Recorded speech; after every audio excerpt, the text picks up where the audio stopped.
Assalamualaikum warahmatullahi wabarakatuh. Perkenalkan, nama saya Muhammad Rizky Gupron. Saya mahasiswa Universitas Pancasakti Bekasi, Fakultas Ekonomi dan Bisnis, Program Studi Manajemen, semester 5. NIM saya 2892050006. Kali ini saya ingin mengerjakan tugas ujian akhir semester Manajemen Keuangan dengan dosen pengampu Bapak Dermawan MM. Kali ini saya ingin menjelaskan tentang pengertian rasio likuiditas. Rasio likuiditas adalah sebuah metrik keuangan yang digunakan untuk mengukur kemampuan debitur untuk melunasi kewajiban atau utang yang dimilikinya. Rasio likuiditas juga bisa diartikan sebagai perbandingan antara aktiva lancar dengan pasiva lancar dalam sebuah perusahaan. Manfaat rasio likuiditas. Yang pertama itu dapat mengantisipasi dana yang diperlukan saat muncul kebutuhan yang mendesak. Yang kedua itu dapat mempermudah para nasabah yang ingin melakukan penarikan dana. Yang ketiga menjadi poin penentu bagi sebuah perusahaan untuk mendapatkan persetujuan investasi atau bisnis lain yang menjanjikan. Selanjutnya itu ada rasio lancar atau current ratio. Rasio lancar adalah rasio yang membandingkan antara aktiva lancar perusahaan dengan utang lancar atau utang jangka pendek. Utang lancar berarti utang yang harus dilunasi dalam 1 tahun seperti utang gaji, pajak, dividen, wesel, dan lain-lainnya. Ketika rasio aktiva lancar jauh lebih besar dari utang lancar perusahaan, hal tersebut tidak selamanya bermakna positif. Kemungkinan pertama adalah adanya keuntungan besar sehingga perusahaan memiliki kas yang besar dengan utang yang kecil. Kemungkinan keduanya adalah tidak efisien. Efisiennya perusahaan dalam mengelola aktiva lancar seperti uang kas sehingga mengendap dan tidak digunakan untuk berinvestasi. Selanjutnya itu rasio sangat lancar atau quick ratio. Rasio ini secara khusus menghitung kemampuan perusahaan dalam membayar hutang jangka pendek menggunakan aktiva lancar tanpa perhitung persediaan. Aktiva lancar adalah kekayaan atau aset perusahaan yang bisa diuangkan dengan cepat sehingga utang bisa langsung dibayar. Aktiva lancar termasuk kas, bank, efek, dan piutang. Sedangkan persediaan peralatan tanah dan bangunan adalah contoh aktiva tidak lancar. Aktiva selain aktiva lancar tidak akan diperhitungkan karena membutuhkan waktu yang cukup lama saat dicairkan atau diuangkan. Semakin tinggi rasio aktiva lancar terhadap utang, semakin baik kemampuan perusahaan untuk membayar kewajibannya. Nah, selanjutnya itu rasio kas atau cash ratio. Rasio kas atau juga dikenal dengan cash ratio adalah rasio yang digunakan untuk mengetahui ketersediaan uang kas perusahaan dalam memenuhi kewajiban alias membayar utang. Kas dalam konteks ini dapat berupa rekening giro, tunai, maupun tabungan di bank. Menghitung kas rasio bermanfaat untuk mengetahui apakah perusahaan memiliki kas yang cukup bila seandainya utang jatuh tempo saat itu. Bila rasio akan perbandingan antara kas dan utamanya 1:1 misalnya, maka perusahaan memiliki kas yang cukup dan baik dari segi keuangan karena uang kas mampu menutupi semua utang perusahaan. Di sini adalah selanjutnya ada contoh soal rasio cepat. PT Hexa memiliki aktiva lancar sebesar 200 juta yang terdiri dari kas dan bank masing-masing sebesar 50 juta dan 100 juta. PT Hexa juga memiliki utang lancar sebesar 150 juta dan investor sebesar 40 juta. Berapakah rasio lancar, rasio sangat lancar, dan rasio kas perusahaan? Nah, yang menjawab yaitu rasio yang pertama itu rasio lancar. Nah, di sini ada rumusnya. Rasio lancar sama dengan aktiva lancar dikurang persediaan utang lancar, sama dengan di sini 200 juta dibagi 150 juta, jadi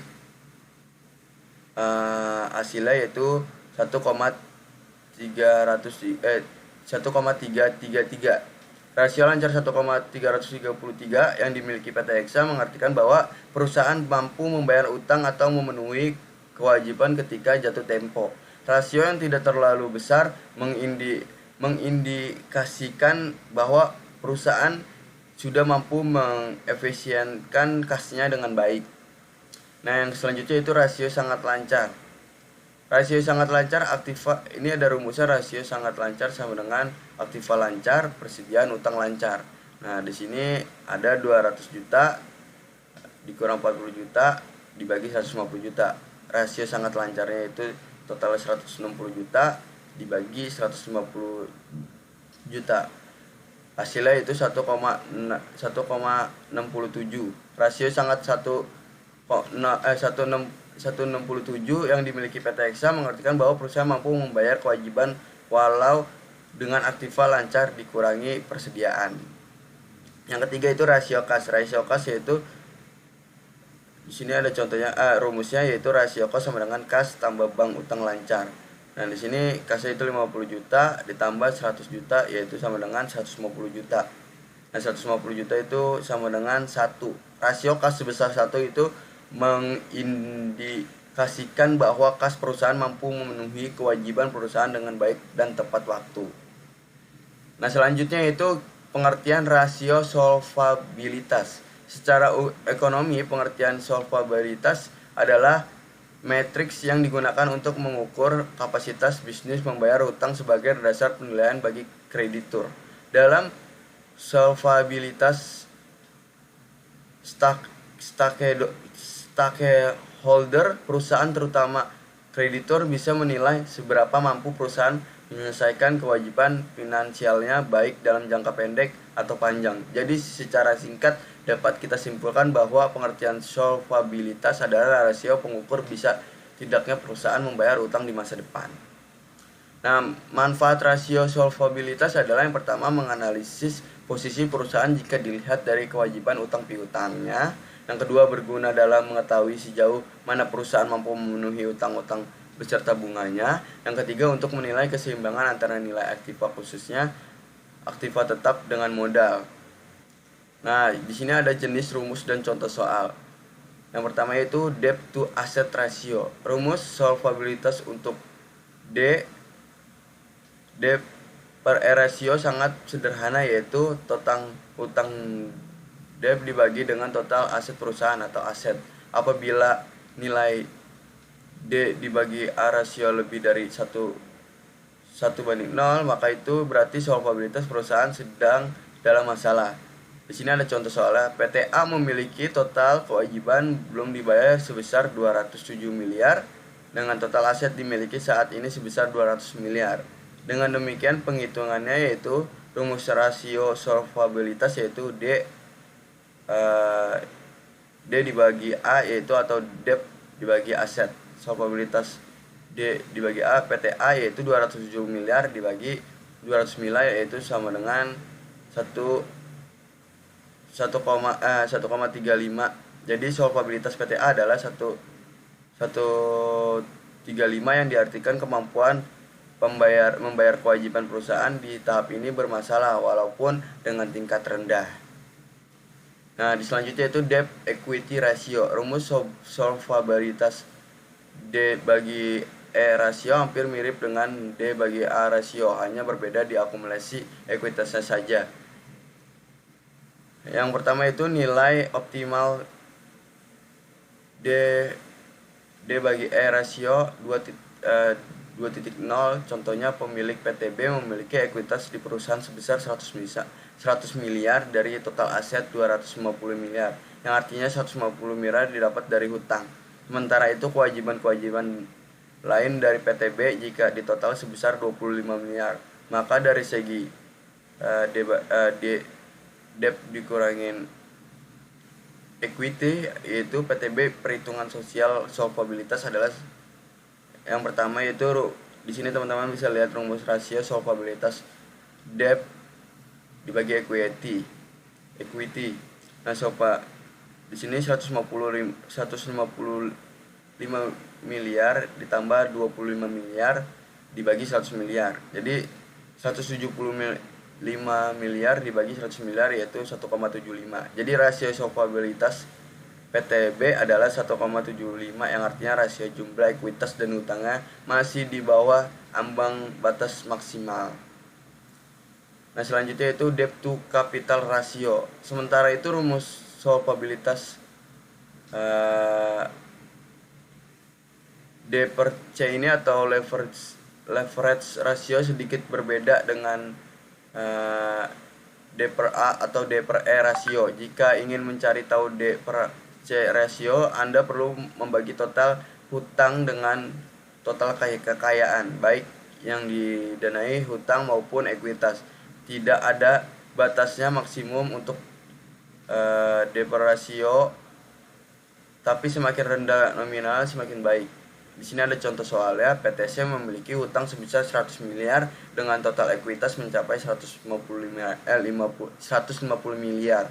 Jika ingin mencari D per C rasio PTC, perhitungannya yang pertama yaitu di sini ada rumus rasio swappabilitas D per C, yaitu debt dibagi debt ditambah equity.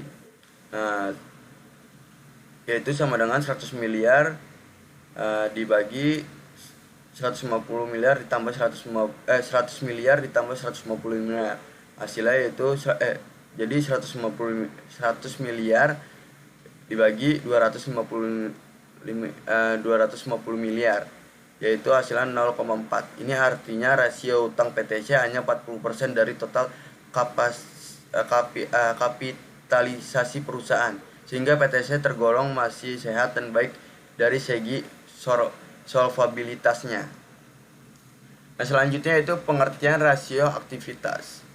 Arti dari rasio utilitas atau istilah lain dari rasio aktivitas menurut Sherman 2015 adalah permanfaat aset perusahaan untuk menghasilkan profit khususnya bagi shareholder yang telah mengeluarkan modal untuk membeli aset suatu perusahaan.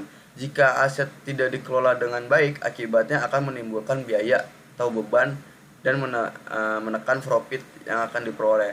Begitu juga sebaliknya, aset yang digunakan secara efektif akan menghasilkan keuntungan yang optimal sehingga dapat mengontrol beban. Nah, selanjutnya ada manfaat rasio aktivitas.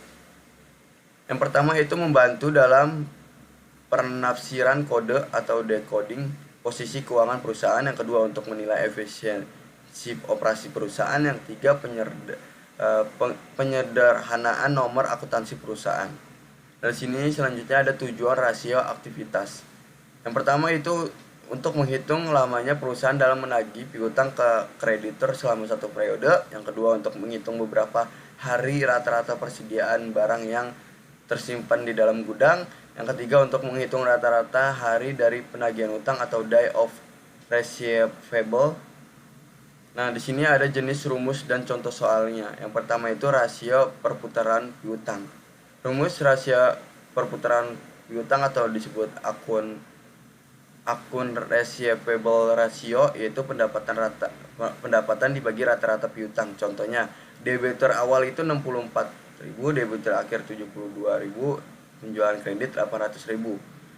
Di sini ada penjelasannya. Debitur rata-rata sama dengan 64.000 ditambah 72.000, debitur awal ditambah debitur akhir dibagi 2 sama dengan 68.000. Rasio perputaran piutang yaitu sama dengan 800 dibagi 68.000. Hasilnya yaitu 11,76. Selanjutnya yaitu rasio perputaran persediaan atau inventory turnover ratio. Jenis rasio aktivitas ini untuk mengukur seberapa baiknya suatu perusahaan dalam mengelola persediaan yang dapat dilihat dari kesuksesan mengkonversi penjualan dalam 1 tahun. Rumus rasio perputaran persediaan yaitu atau disebut inventory turnover ratio, yaitu harga pokok penjualan dibagi rata-rata persediaan. Di sini ada penjelasannya. Biaya barang yang dijual yaitu 50.000 ditambah 490.000 dikurang 60 dan hasilnya itu 480.000. Di sini teman-teman bisa lihat ya. Di sini persediaan awalnya 50.000, persediaan akhirnya 60.000, harga pokok penjualannya 490. Jadi persediaan rata-ratanya itu buka kurung 50.000 ditambah 60.000 tutup kurung dibagi 2 sama dengan yaitu 55.000. Rasio perputaran persediaan inventory atau inventory turnover ratio yaitu sama dengan 480.000 dibagi 55.000, hasilnya itu 8,73. Kesimpulan rasio aktivitas yaitu pada dasarnya rasio aktivitas merupakan alat untuk mengukur efisiensi bisnis suatu perusahaan dalam mengubah asetnya menjadi penjualan. Nilai yang diperoleh dari rasio aktivitas ini akan menunjukkan apakah suatu perusahaan mampu membalikan aset menjadi penjualan dan menghasilkan kas. Jenis rasio aktivitas yang paling populer ada rasio perputaran persediaan dan rasio perputaran total aset. Disarankan untuk menganalisis dan membandingkan setiap rasio dengan bisnis lain di industri yang sama. Sekian, saya Muhammad Rizky Gupron. Mohon maaf jika ada kata-kata yang salah. Wassalamualaikum warahmatullahi wabarakatuh.